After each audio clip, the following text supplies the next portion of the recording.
महान देशभक्त और भारतीय समाज को नई दिशा देने वाले आद्य सरसंघचालक डॉक्टर केशव बलिराम हेडगेवार का जन्म 1 अप्रैल 1889 को नागपुर में हुआ था।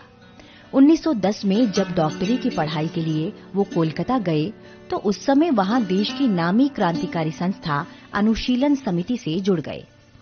डॉक्टरी की पढ़ाई पूरी करने के बाद डॉक्टर हेडगेवार वर्ष 1916 के प्रारंभ में नागपुर लौट आए।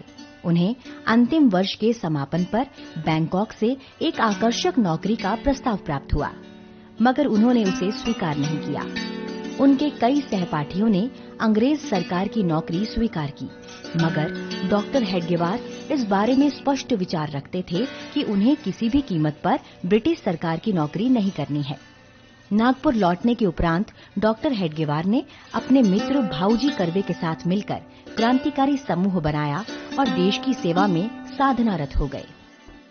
पढ़ाई का तो बहाना था, मुख्य उद्देश्य था इनको भेजने का कि वहां पर देश भर के क्रांतिकारकों की कोऑर्डिनेशन कमेटी कलकत्ता में थी, अनुशीलन समिति उसको कहते थे। उस अनुशीलन समिति से संपर्क में आकर ये और वापस छुट्टियों में आएंगे तब क्रांति कार्य सेंट्रल प्रोविंस एंड बेरार के इलाके में स्थापित करें, और दोनों काम डॉक्टर साहब ने बखूबी किए।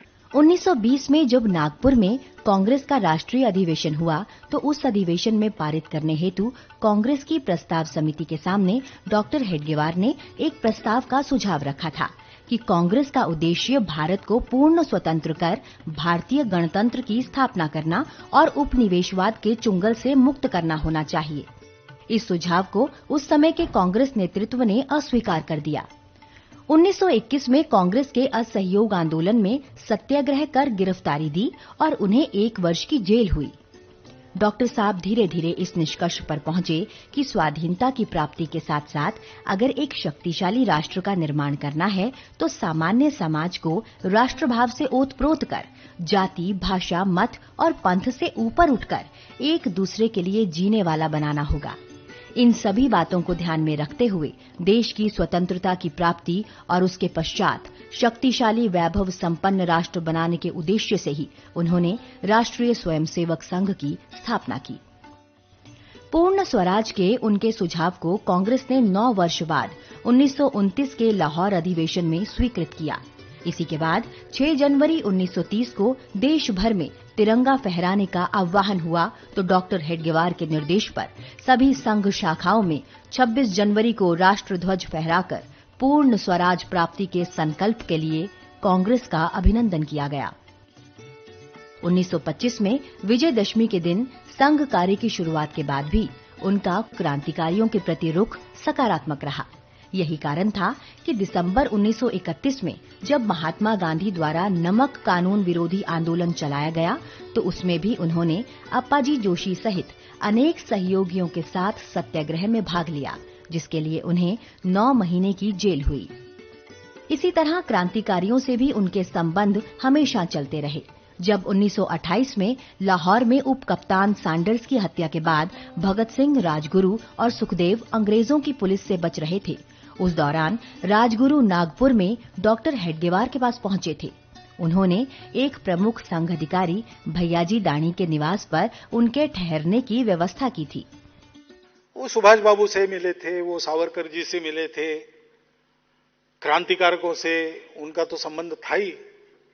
राजगुरु जब भूमिगत हुए तो नागपुर में, विदर्भ में उनके रहने की व्यवस्था उन्होंने की। संघ की स्थापना के बाद से ही देश को पूर्ण स्वतंत्र कराना और समाज को संगठित करना ही उनका मुख्य उद्देश्य बन गया। अंततः समाज को संगठित करते हुए उन्होंने देश को परम वैभव तक ले जाने का संकल्प लिया। अपने जीवित रहते 1940 के नागपुर प्रशिक्षण शिविर में उन्होंने हर प्रांत से आए स्वयंसेवकों को देखकर उसे लघु भारत कहकर पुकारा था, लेकिन अपने महान संकल्प को वो हम सब स्वयंसेवकों के लिए छोड़ गए।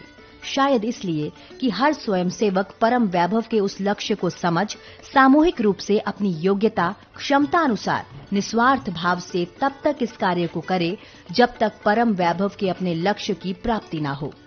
पूर्व प्रधानमंत्री अटल बिहारी वाजपेयी के शब्दों में आद्य सरसंघचालक के महान व्यक्तित्व को समझा जा सकता है। बीते वर्ष अनेक पंथ पर राही एक चला था, अंधकार का वक्ष चीर कर दीपक एक जला था, दैन्य दास्य का पंख दबाकर शतदल कमल खिला था, काल रात्रि को भेद ज्योति का प्रखर पुंज निकला था। पथ पर चलते चलते ही वह राह बन गया, पथ पर चलते चलते ही वह राह बन गया, तिल तिल कर जलते जलते ही दाह बन गया।